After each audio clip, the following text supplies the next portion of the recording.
welcome back to Books with Brandywine.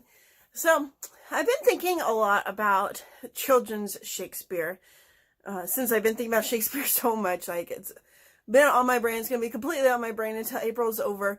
But I started thinking about, like, children's Shakespeare, and the plays don't really seem very child-appropriate to me. But I remember watching the movies when I was really little, and, it's like the Romeo and Juliet came out in like the 60s or 70s or something. Like, I grew up with that one.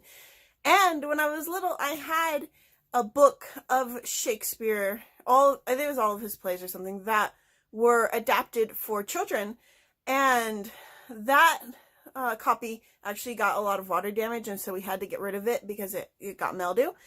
But I remember flipping through and seeing all the pictures and the drawings that were in the book, and it wasn't that thick. It was maybe like that thick, and it was hardcover. And so, we had to have bought that book like 20 or 30 years ago. And so I got wondering, like, are there any books like that for these days, in 2019?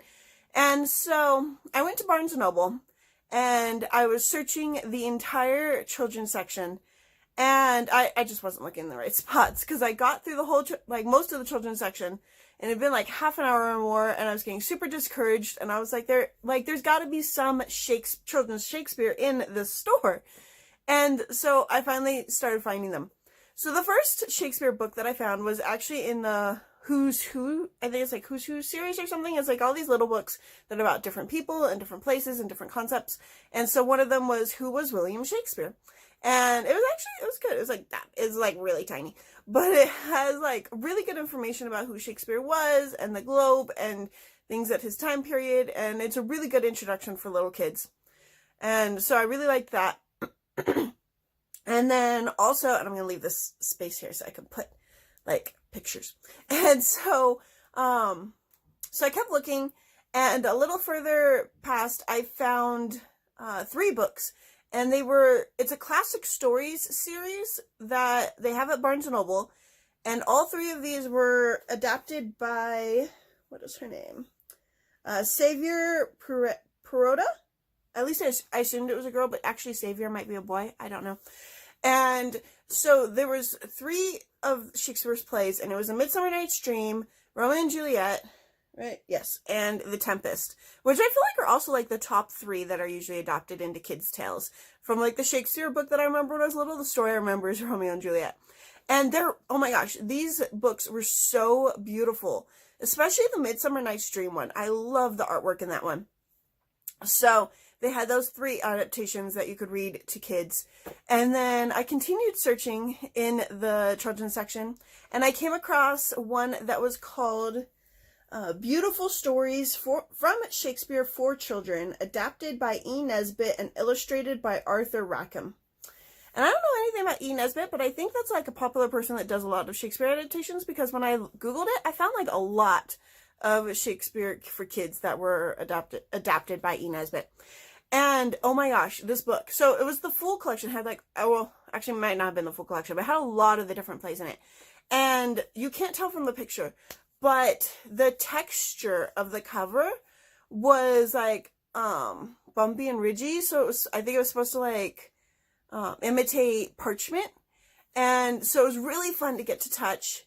I'm actually really considering going and buying that one for my son and reading the stories to him, because it was so tactile. But at the same time, I really, really liked the pictures in the other Midsummer Night's Dream one. So, and you couldn't open this one, to see what was inside it, because I don't remember opening it and looking inside, so I don't think you could. And it was just so gorgeous.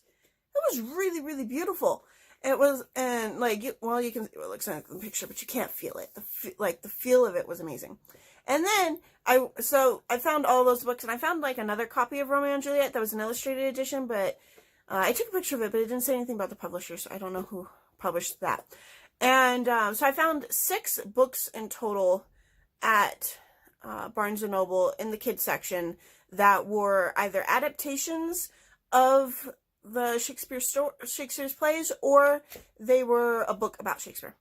And so then I came home and I Googled it, and I found another one that was absolutely gorgeous, and that one was the Usborne Complete Shakespeare Stories from All the Plays, illustrated by Jerome Martin. And that one looked absolutely gorgeous from what I saw of it online. It looked like there were actually different versions of that one too. So those were like all the ones that were like picture books for like little kids. And since some of them were picture books, you could read them to younger kids. And then I also got curious, were there any Shakespeare stories in middle grade Shakespeare? So I found 2 that were adaptations. Both of them were not adaptations, they were retellings. So both of them were retellings of A Midsummer Night's Dream. The first one was called Come Fall, and that one was by A.C.E. Bauer. And that one takes place in Connecticut, and it doesn't really have like the side with the like with the donkey and everything, but it does have the fairies.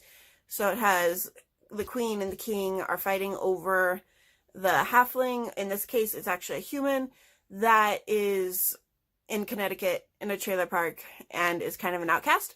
And then Puck ends up coming into his life and all kinds of craziness starts happening. And then the second retelling is Midsummer Mayhem, Rajani LaRocca. Okay, Rajani LaRocca. So that one hasn't come out yet. That one is coming out on June 4th.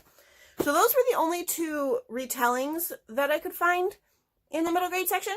But then I found a bunch of other books that still had to do with Shakespeare, whether they were kids in Shakespeare's time or kids that got sent back in time to Shakespeare, or Shakespeare's dead and kids are finding his secrets and his graves and whatnot. So like all of these are now on my TBR because I want to read all these stories. Like they all sound really interesting. And so the first one was, I had to write them all down because I could not remember names or titles. Shakespeare's Secret. And I did not write down the name of that author, but I will link it. And it said, the daughter of a Shakespeare expert goes searching for a diamond that could hold the secret to Shakespeare.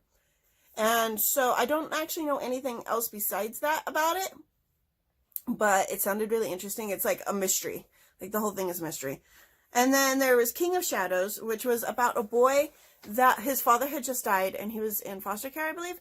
And he was doing a play. He was doing Midsummer Night's Dream, and he ends up getting sent back in time to actual Shakespeare to get to, I think, play Puck in Midsummer Night's Dream, like back when it was like actually in production with Shakespeare. And he ends up wanting to stay there, I think, is what the premise of it was. So I'm looking forward to that one. And then the Shakespeare Stealer, which was about a boy that is really good at pickpocketing, and whoever the guy is that he steals for tells him that he needs to steal the play Hamlet, or at least the script of it, or else, is pretty much what it says. And then that one actually has a sequel, which is Shakespeare's Scribe, I believe. So I was curious about both of those.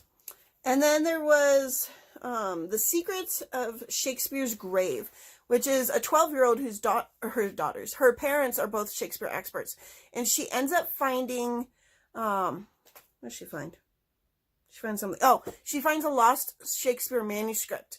And so it throws everything, like, you know, it's this huge discovery. And then there's a second book, which is called Tower of the Five Orders.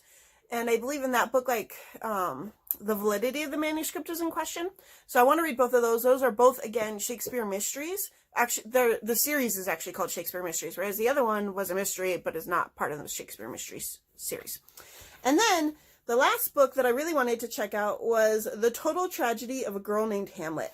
So both of her parents are Shakespeare experts. Her little sister is like a genius, and all she wants is to live a normal life, but that ain't gonna happen for her.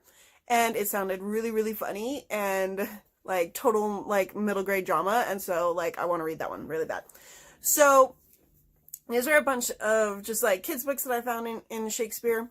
I was a little bit sad that there weren't more retellings or adaptations of Shakespeare for middle grade, but time will tell. I'm sure more will be released. Anyway, I will see you guys tomorrow. Don't forget to subscribe so that you know when I'm posting videos, and like this video if you want to see more videos about kids books. I do post the Kids Corner books usually the first Monday of every month. That's not going to happen this time because the first Monday was the announcement for the Shakespeare Month that I am doing, that we are now in the middle of. So I will see you guys tomorrow. Toodles.